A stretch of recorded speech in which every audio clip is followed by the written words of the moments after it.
नमस्कार. महाराष्ट्रातील विविध क्षेत्रातील बातम्या झटपट आपल्या मोबाईलवर पाहण्यासाठी लगेचच सबस्क्राईब करा राष्ट्रशक्ती लाईव्ह न्यूज आणि सोबत बेल आयकॉन प्रेस करायला विसरू नका.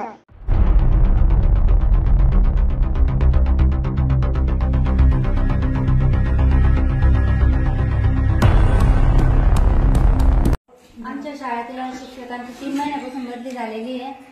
ते 3 महिन्यापासून रोज येऊन येतात. समजा शाळेत दुपारपर्यंत शाळा ठेवतात, कधी 11 वाजता सोडून देतात. शाळा सोडून बाहेर जाऊन झोपलेले राहतात. आम्ही काल पण त्यांना पिलेल्या अवस्थेमध्ये धरलं, पण ते काल आम्ही त्यांनी हातपाय काढल्यामुळे आम्ही काल त्यांना सोडून दिलं. आज दुपारी पुन्हा आम्हाला माहिती पोरांनी सांगितलं, आम्ही पुन्हा शाळेतून पाहिलं ते खाट्यावर पडलेले होते. पिऊन आम्ही त्यांना इकडे आणलं. दोघा जणांनी दोघं बालकांनी त्यांना इथं आणलं. शाळेत इथं पोरं रडत होते, शाळेत कोण नव्हतं आणि त्यांची रोजचीच परिस्थिती आहे.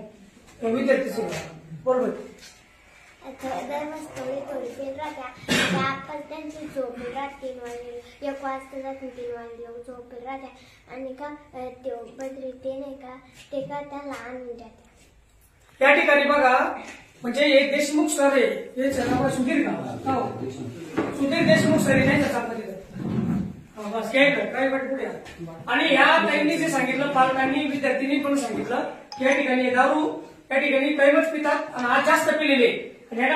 चकना या शाळेमध्ये चकना आणि बाटली पण आहे. ही बाटली पिलेली आहे, हा चकना आहे या ठिकाणी बघा. हा शंकरांनी चकना आता केंद्र प्रमुख या ठिकाणी आलेले, ती पंचनामा करू लागलेली. सर तुमचं नाव काय म्हणते? कवर सर आहे सर. तुम्हाला काय अनुभव पुढे या सर. आपल्या या ठिकाणी केंद्र प्रमुख पण आहेत, ते पण सांगतील. संबंधित शाळेला भेट दिली असता श्री सुधीर देशमुख हे सर मध्यावस्थेत आढळून आले. सोबत दारूची बाटली आणि इतर गोष्टी या ठिकाणी दिसून आल्या. म्हणजे थोडक्यामध्ये सरांनी पण या ठिकाणी केंद्र प्रमुख आहे, त्यांनी पण सांगितलं आमची एकच मागणी, असे जिथे शिक्षक असतील त्यांना सर्वांना निलंबित करा. चांगले या ठिकाणी शिक्षक भरा. हे 80,000 रुपये पगार आहे. हिच्या ठिकाणी सगळ्यांना विनंती घ्यायला तात्काळ यांच्यावर या ठिकाणी काही स्वरूपी या ठिकाणी सस्पेंड झाले पाहिजे. त्यांना पुढचं पेन्शन सगळं बंद झालं पाहिजे.